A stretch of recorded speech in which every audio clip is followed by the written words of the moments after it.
A man named Boston Eddie once said to me, "The reason you're struggling with this step, Beth, is because you think it's about you. Go home and read the step again. Your name isn't in it." This is Beth Wee in the Koinonia Kitchen, and I'm talking today about step 6. We're entirely ready to have God remove all these defects of character. So for those of us that struggle with step 6, did you hear it when I read it? It would appear the heavy lifting in this step would be removing the horrible defects of character we just dug up in step 4 and admitted to in step 5, right? We're entirely ready to have Beth remove all these defects of character. No, is that what Boston Eddie meant? My name is not in the step. Yours isn't either. And if we're not removing character defects, what's the point of step 6? Therein lies the confusion. Clearly, removing defects is God's work. My job is to get ready to let them go. Sounds like it should be easy, right? Sadly, most of the time, these defects of character have helped me throughout my life to get my needs met. Yes, my instinctive needs, remember? So when the defects are gone, how am I going to get my needs met? I mean, please don't send me back to step 3 and start talking about turning it over again.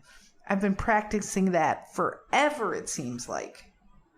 But I have to look at what the history tells me. The first 100 people that recovered from the disease of alcoholism, they said that after they finished step 5, the person should return home or a safe spot for contemplation and consider the first 5 steps. Before even thinking about step 6, it's imperative to make sure the first 5 steps were done thoroughly. Did I grasp my powerlessness and accept the unmanageability that comes from being powerless?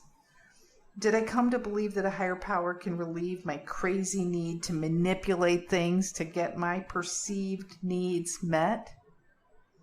Can I continue to ask that he cares for my will and my life? Was I searching and fearless in my self-examination? Did I see what drives my train and realize that fearing something may be lost or miss has made me do some crazy things, like lower my own moral standards and act according to inauthentic natures? Did I tell on myself in front of God and a faithful witness, and the faithful witness helped me see my part even more clearly? Was I sad by how low I would limbo because of selfish motivation, expectations, and fears? I guess the big question is, did those first 5 steps get me to a place where I really do want to change? I really want to be restored to sanity? Do I want my better self to run the show again? Am I ready to let go of everything that ties me to ego and replaces my higher power with self-sufficiency or self-degradation? I go both ways. Or self-deification. Suddenly I'm God. I'm all I need. I'm never going to be enough. I'm God in my own mind. These are all crazy things that I thought before.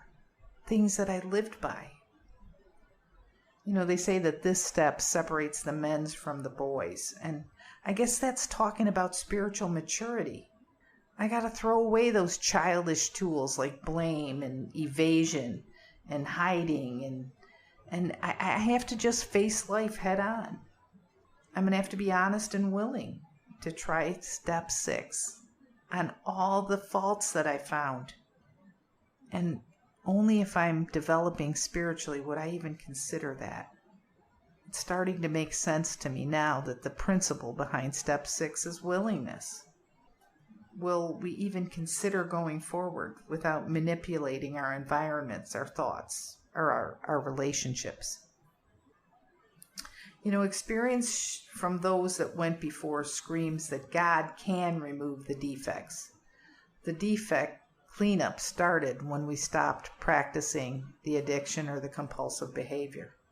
It continued in the first 5 steps, and miraculously, God lifted this merciless obsession from us. We wanted the mania of the addiction or the compulsion to be removed, and God did exactly that. He has kept his part of the bargain. So now I gotta continue the forward motion. Let's take alcoholism for an example. It's unnatural to drink alcoholically. It defies the deepest instinct for self-preservation. But beaten by alcohol, the sufferer has to turn to the grace of God. And then the instinct to live cooperates fully with the Creator's desire to give us life. It's hard to believe, but at the very beginning, we talked about the instinct to survive. This suggests that step 6 is imperative, to let God be the one who takes all those tools we've been using and get rid of them. He doesn't want me to get by. He wants me to live. And by the way, those tools that I was trying to hold on to, they probably morphed into weapons, and the weapons are being used against my highest good. They're killing my character. They're not building anything anymore. And then the instincts again. They're always at the bottom of human behavior because we were designed that way. So what happens when our natural desires exceed their proper function? They drive me away from the higher power and other people. But I don't have to be afraid. We talked about forgiveness in the step 5 tape. Forgiveness comes from higher power easily. I just have to ask for it. But if the defect remains, and chances are it will, falling out of alignment will separate me from the way of life the higher power sees for me. I gotta get it removed. To get free from the actual defect of character means I have to cooperate fully with God, because I'm not strong enough to rip the roots out of some of these that are growing in my soul. Is it a one-time process? No, it's a lifetime job. But we're supposed to be patient and improve and tolerate that. Patient improvement is supposed to be enough. And if a sticking point comes, just try to become ready again. I guess the only dangerous spot is if I told God never will I give up a defect he's trying to take. You know what? I'm comforted to know that no matter how far we progress, desires will always be found which oppose the grace of God. I need to quit beating myself up. I need to get up and get back on the horse. I need to try again. So what defects am I talking about? Which ones do we still love just a little bit? Lust, self-righteous anger, gossip, gluttony, envy, sloth, procrastination. Let's put that one off as far as possible. Superiority, victim role, silent scorn, know-it-allism, tardiness, bossiness, basically anything that feeds my ego instead of my character development. The defects of character are easier to let go when I'm practicing a program. What does that mean? Do you attend 12-step meetings? And if you don't, should you? Do you help others? Easing up on the program and watch the defects dance back into your life with detrimental side effects. You'll hear this voice in your head saying, "You're not hurting anybody. It's not like you're using. If nobody knows, it's all right." We are somebody, and we know. Now stop saying that if nobody knows. We are somebody, and we would know, and it would affect us. The mature spiritual walk, the one that they say separates the men from the boys, is the difference between me striving to get my needs met and me striving to fulfill the purpose for my life that God gave me. What's His will for us? As far as I can tell, He wants me to live by the spiritual principles behind the 12 steps. And that means He wants my character to continue to develop. It means I'm going to have to let go of the things that hold my spirit down. It means I have to do it His way instead of my way. It means I'm supposed to jump even if I don't see the net. Can anybody practice these ideals perfectly? No. We can admit 100% powerlessness, but the rest of the steps call for progress, not perfection. An open mind can allow these 12 steps to handle any problem we have. How open is your mind? How much do you trust this process? How much do you trust your higher power? Don't try to bluff yourself by postponing dealing with some problems indefinitely. To thine own self be true.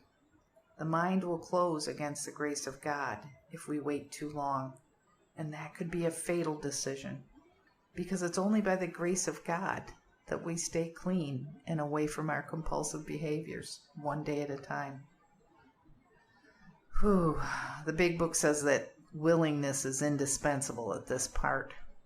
Can you see now that the defects of character stand in the way of becoming all that God had in mind for me to be?